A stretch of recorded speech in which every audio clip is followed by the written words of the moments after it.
Hello there, in this video I'm going to show you a simple way to use your pentatonic scales and some simple arpeggio shapes.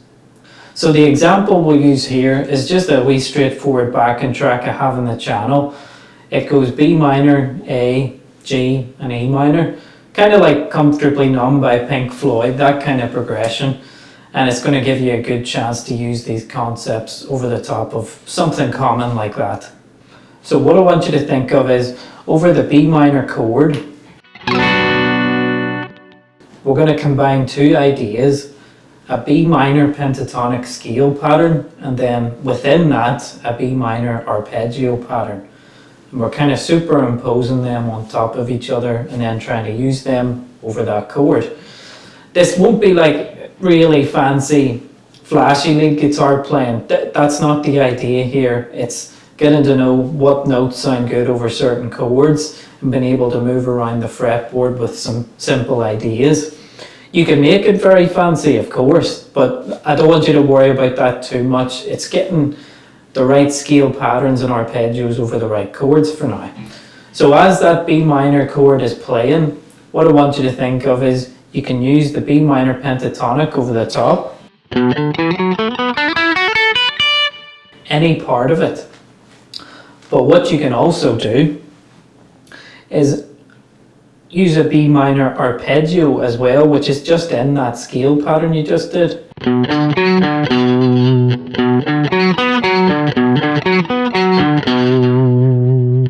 So the notes in a B minor arpeggio are B, D, and F sharp. And then the next note again in the arpeggio would be back to a B.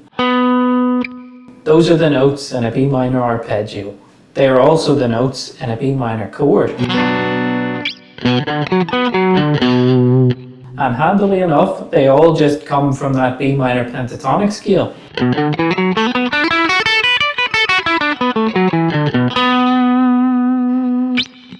So that's our first block of information over the B minor chord.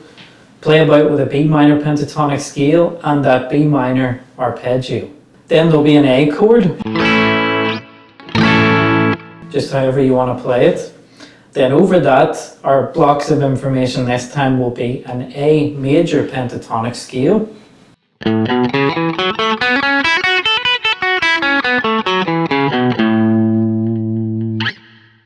an A major arpeggio, which handily enough you'll see just fits in that major pentatonic scale shape.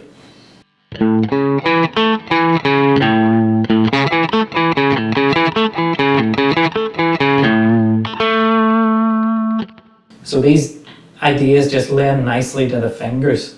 The next chord in the progression will be G. And you'll see how things are going to go here. Over that, we're going to use a G major pentatonic scale pattern and or a G major arpeggio pattern. So this is the scale, G major pentatonic.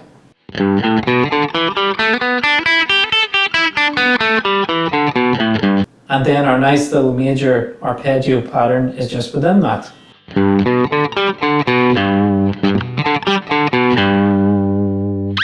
Then the next chord is E minor in this wee progression. And over that we can use an E minor pentatonic scale pattern or an E minor arpeggio. Now to keep this all similar visual wise for you, I'm going to use the E minor pentatonic, not up here at fret 12, but down in the open position.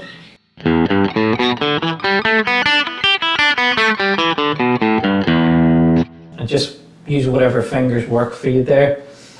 And then we have our E minor arpeggio just tucked in that pattern.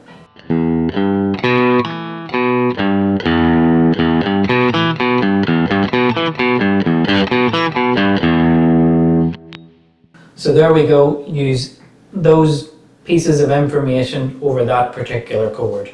Now let's see how this checks out. I'm just going to get that backing track running. So B minor, A, G, E minor.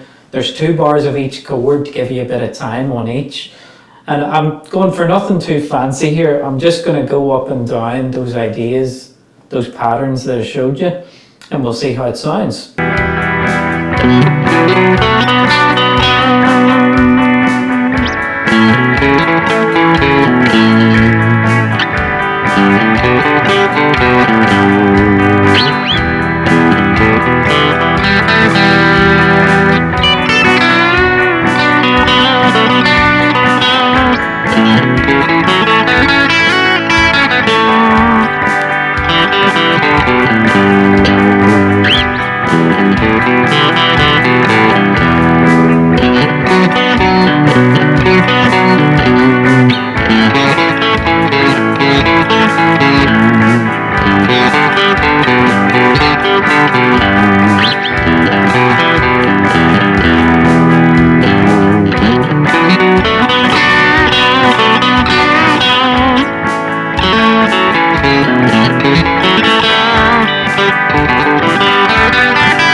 Okay, hope you enjoyed that. So give the video a like and subscribe and all that, and I'll see you again soon.